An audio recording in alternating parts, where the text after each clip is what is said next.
Everyone loves bunnies, right?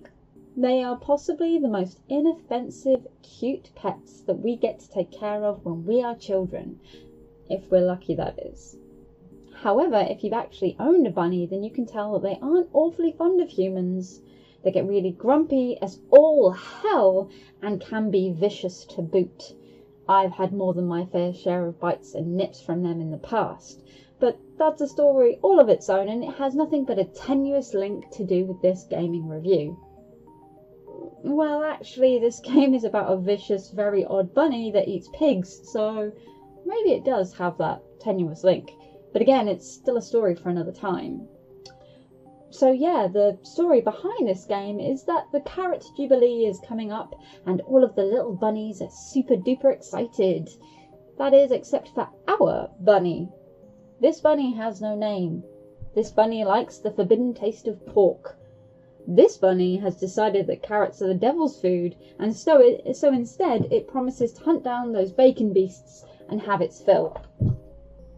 Of course, the other bunnies aren't too pleased with this, and as with any trailblazer going against societal norms, our bunny must practice in secret and try not to get caught, which is exactly what this game is about. It's a side-scrolling stealth puzzle game, and you must take your pretty odd bunny on the hunt for piggies all through the levels while avoiding the pitfalls, other bunnies, and dreaded carrots. You see, unlike the other residents of this happy village, our bunny becomes deathly sick if they even touch one of the offensive orange veggies. It starts off as most of these games do, very simple and very easy. The controls are pretty basic and incredibly easy to grasp. It makes for a fun gaming experience as they slowly add different mechanics and add a different level of challenge to the game. It slowly gathers pace over time and it works pretty well, or at least it would if it weren't for the glitches and issues that I managed to run into while playing. So I'm aware that some of this may be settings on my PC personally, so I will start there and just tell you a bit about it so that you're aware of it and you might know how to fix it when you play the game. My biggest issue is the carrots themselves. I would like to stress that I do understand how hitboxes work and how things go when you're coding and what happens when a player touches something. I may not yet be actually able to do it myself, but I do understand the theory behind it. However, this seems pretty arbitrary for this game. Sometimes just being on the same ledge as the carrots make you die. Sometimes you jump near them and you die, even though you never touched them, and sometimes you can touch them and just be fine. This can actually make the game really frustrating. You try and try again at a level, only to have this silly little section send you back and then be different the next time that you get to it.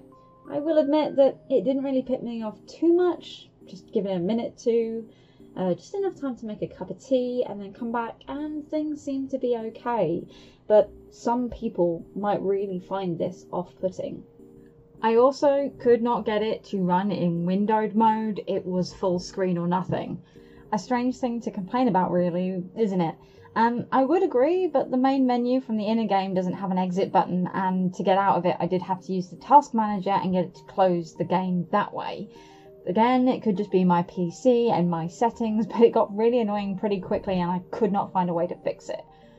So, however, it is only a minor issue. There is, however, a much bigger one that we do need to discuss. I originally got this game on the Xbox and not the PC.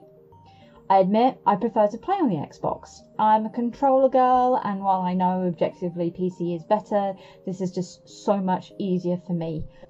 Call me lazy if you wish, but if a game is available on my Xbox, I will get it there first. This is exactly what I did for this game, but it does not run. You heard that right, it does not run. From hanging on a black screen 9 times out of 10 to finally getting it to load and having 3 frames a second, it was just that unplayable.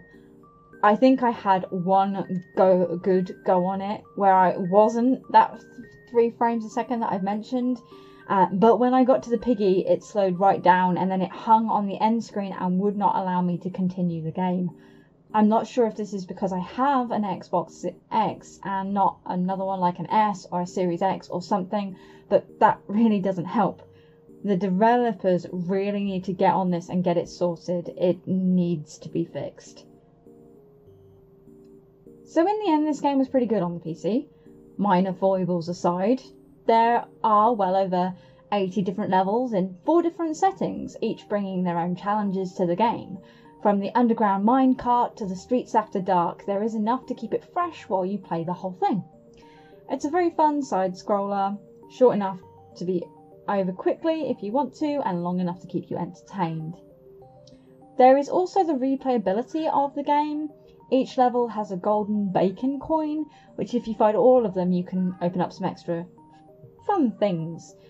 There's an old granny who shares Bunny's love of the bacon and just wants one more, which is a pretty fun add-on. Anyway, as I was saying, it's a very fun game and one I think people will enjoy and should give go to. Just be aware of the little issues and do not under any circumstances get it on the Xbox if you have a Series X. It won't end well and you will get frustrated. Heavens knows I did.